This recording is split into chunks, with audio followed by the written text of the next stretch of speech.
मृत्यु एक ऐसा शब्द जिससे शायद पूरी मानव सभ्यता सबसे अधिक डरती भी है और सबसे अधिक आकर्षित भी होती है। हजारों वर्षों से एक सवाल हर इंसान के मन में बार बार उठता रहा है, क्या मृत्यु सब कुछ समाप्त कर देती है, या क्या मृत्यु केवल एक दरवाजा है जिसके पार एक नई यात्रा हमारा इंतजार कर रही होती है।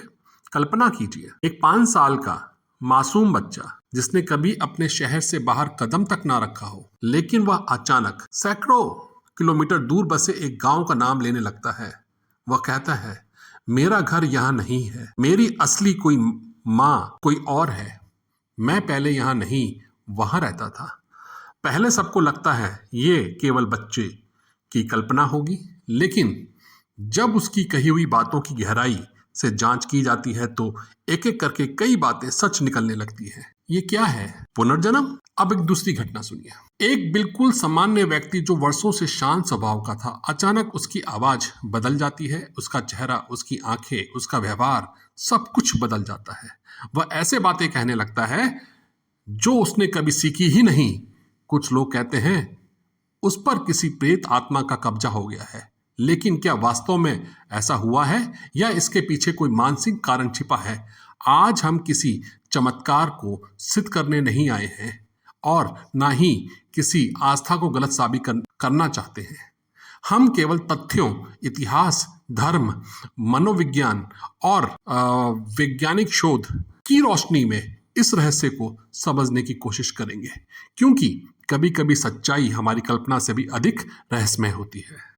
चैप्टर 1, सबसे बड़ी गलतफहमी। आज सोशल मीडिया पर, यूट्यूब पर और यहाँ तक कि फिल्मों में भी 2 शब्द बार बार सुनने को मिलते हैं, पुनर्जन्म यानी रीइनकार्नेशन और भूत प्रेत का कब्जा यानी पोजेशन। लेकिन सबसे बड़ी समस्या यही है कि ज्यादातर लोग इन दोनों को एक ही घटना मानते हैं, जबकि सच्चाई बिल्कुल अलग है। पुनर्जन्म क्या है?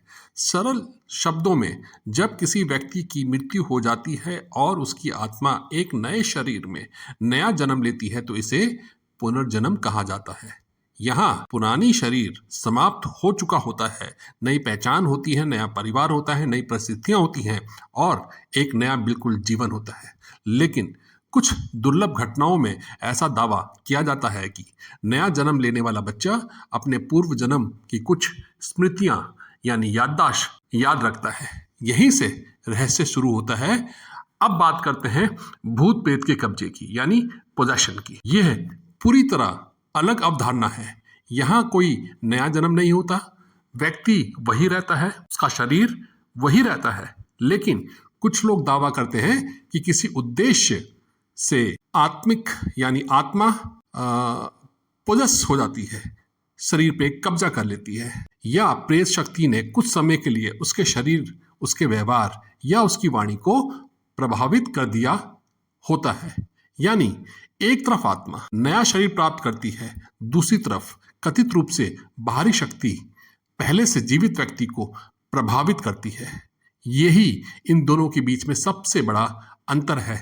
लेकिन क्या वास्तव में ऐसी घटनाएं होती हैं या इनके पीछे हमारी मानसिक, हमारी मेंटल इश्यूज, हमारी मान्यताएं और हमारी संस्कृति काम कर रही होती है? चैप्टर 2, हजारों वर्षों से चला आ रहा विश्वास। मानव सभ्यता जितनी पुरानी है उतनी ही पुरानी आत्मा के अस्तित्व का प्रश्न। लगभग हर प्राचीन संस्कृति ने इस विषय पर अपने अपने उत्तर खोजने की कोशिश की है। सनातन धर्म भगवत गीता में भगवान श्री कृष्ण अर्जुन से कहते हैं, जैसे मनुष्य पुराने वस्त्र त्याग कर नए वस्त्र धारण करता है, उसी प्रकार आत्मा पुराने शरीर को छोड़कर नया शरीर धारण करती है। यानी शरीर बदलता है लेकिन आत्मा अपनी यात्रा जारी रखती है।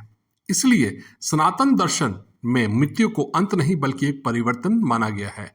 बौद्ध दर्शन में बौद्ध परंपरा एक स्थायी आत्मा की अवधारणा को उसी रूप में स्वीकार नहीं करती है, लेकिन ये मानती है कि कर्मों की निरंतरता अगले जन्म को प्रभावित करती है। यानी जीवन समाप्त होता है लेकिन कर्मों की धारा जारी रहती है।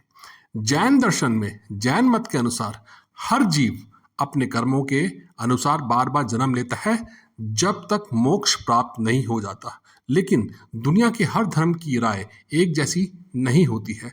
कुछ परंपराएं पुनर्जन्म को स्वीकार करती हैं, कुछ इसे अस्वीकार करती हैं और यहीं से रहस्य और भी गहरा हो जाता है। लेकिन अगर पुनर्जन्म केवल एक धार्मिक विश्वास है तो दुनिया भर के वैज्ञानिक और मनोचिकित्सक दशकों तक हजारों बच्चों पर शोध क्यों करते रहे हैं? क्या वास्तव में कुछ बच्चे अपने पूर्व जन्म को याद रखते हैं, या इसके पीछे हमारी मानसिक कोई ऐसा खेल खेलता है जिससे हम आज तक पूरी तरह समझ नहीं पाए हैं? अगले भाग में हम जानेंगे भारत के सबसे प्रसिद्ध शांति देवी मामले की पूरी कहानी। डॉक्टर इयान स्टीवनसन ने हजारों बच्चों पर क्या शोध किया है, और क्या इन घटनाओं का कोई वैज्ञानिक उत्तर है, या रहस्य आज भी बरकरार है?